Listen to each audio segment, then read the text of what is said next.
We condemned Ukraine's attacks against Russia. This phrase, signed by President Lula during the BRICS summit in Rio de Janeiro in June 2025, was like a diplomatic bomb that exploded amid the delicate global geopolitical board. But why did this statement cause so much excitement? And most importantly, Brazil, a historically neutral country in great conflicts, just abandoned its position and taking one side in the war? Welcome to the channel. In today's video, we will analyze in depth the diplomatic turnaround of Brazil in the context of the Russian war. What is behind Lula's choice of words? What is the impact of this on the image of Brazil in the world? And is the discourse of neutrality still sustainable in the face of facts? Stows that serious analysis comes, and revealing. Since the beginning of the Russian invasion of Ukraine in February 2022, Brazil has been trying to maintain a stance that its rulers call balanced. President Lula several times said that Brazil is neutral and will not take sides. But is it really? The problem begins precisely when we compare the speech with the acts. Lula has already made statements blaming Ukraine herself by war, suggesting that Kiev caused Moscow and was therefore expected that Russia reacted. Meanwhile, it systematically avoided condemning the Russian bombings that left thousands of killed civilians, residential buildings in ruins, and destroyed entire cities.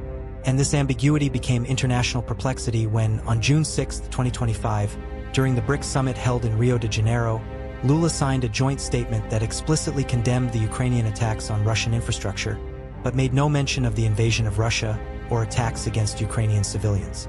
An omission that speaks louder than any word. What draws attention is the selective choice of what to condemn.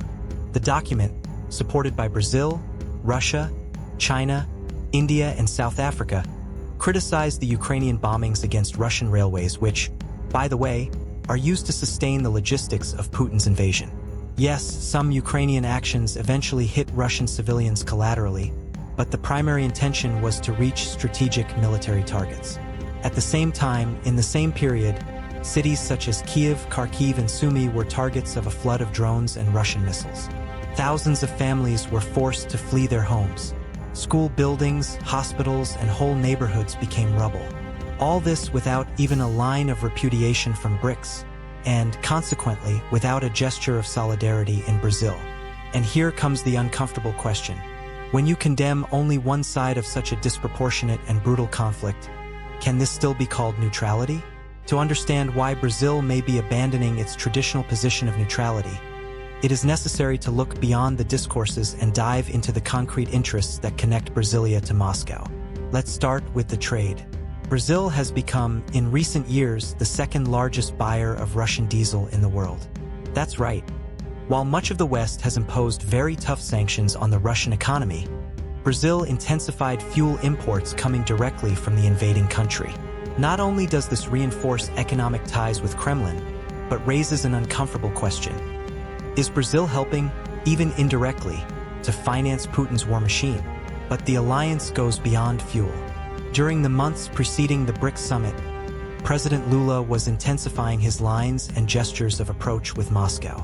In May 2025, for example, Lula visited Kremlin and participated in the traditional Victory Day parade, a symbolic event in which Russia celebrates the defeat of Nazi Germany in World War II, but is currently used by the Russian government to reinforce his self-defense speech and legitimize Ukraine invasion. Lula's presence at this event, under the attentive eyes of the international press, was interpreted as a political gesture of symbolic support to Putin, especially at a time when the Russian president is increasingly isolated in the global diplomatic spheres. Add to this the fact that, during the parade, no representative of European Union countries was present. Not even China or India, other BRICS members, sent their heads of state. But Brazil was there, and not only was it, but embraced the symbolism of the occasion with enthusiasm. These acts are everything but neutral, and if there are doubts about the alignment, just look at the content of the BRICS joint statement that Lula signed. The text not only condemns Ukrainian attacks, but also omits any reference to Russia as the aggressor nation, a point that frontally contradicts the principles established by the UN letter, which Brazil has historically defended. Interestingly, the same statement condemns other armed conflicts around the world, especially in the Middle East, which makes the absence of any criticism of the greatest military conflict of our time even more screaming: the Russian invasion of Ukraine. That is, when BRICS wants to speak up on wars, it does it. But in the case of Ukraine, he chose the silence. A silence that, when combined with criticism directed only at Ukraine, sounds like complicity.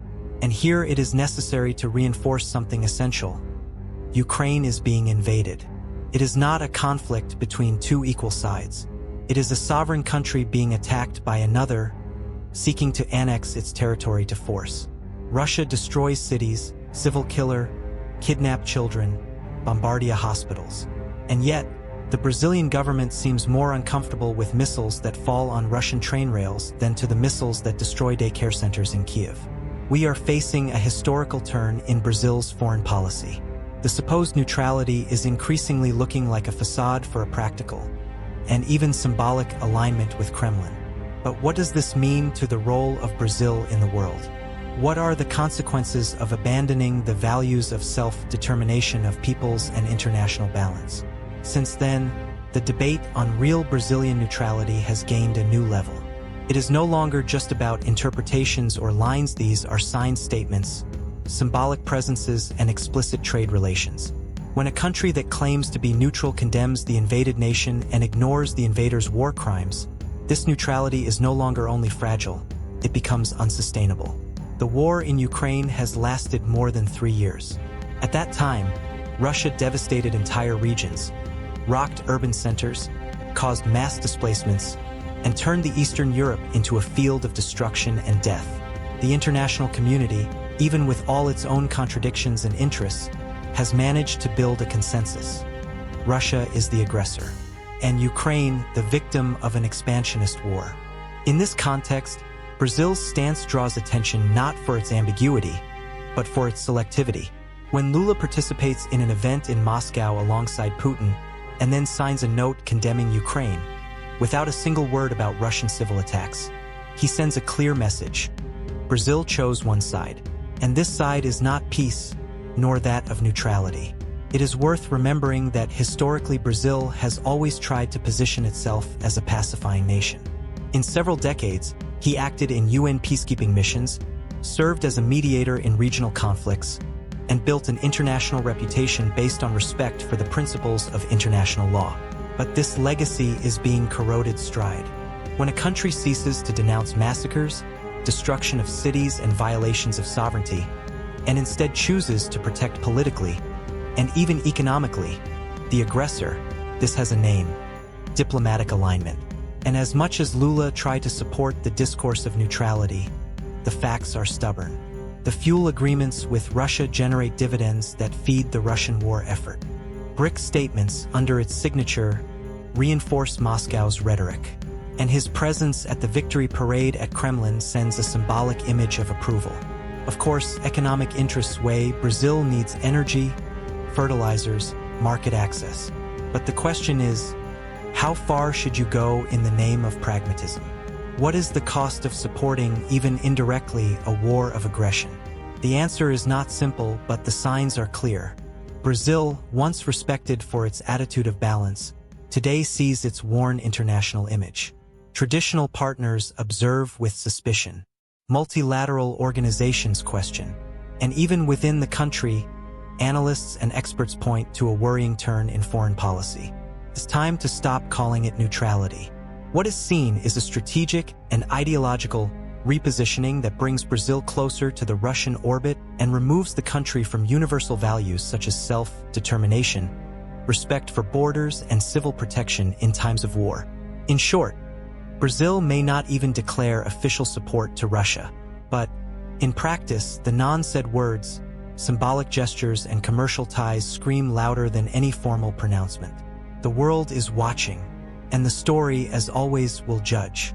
If you enjoyed this video and want to follow in-depth analyses about international policy, geopolitics, and themes that the mainstream media prefers not to discuss, subscribe to the channel, activate the notification bell, and share this content with someone who needs to understand what is really happening behind the scenes of power. We see each other in the next video. Until then,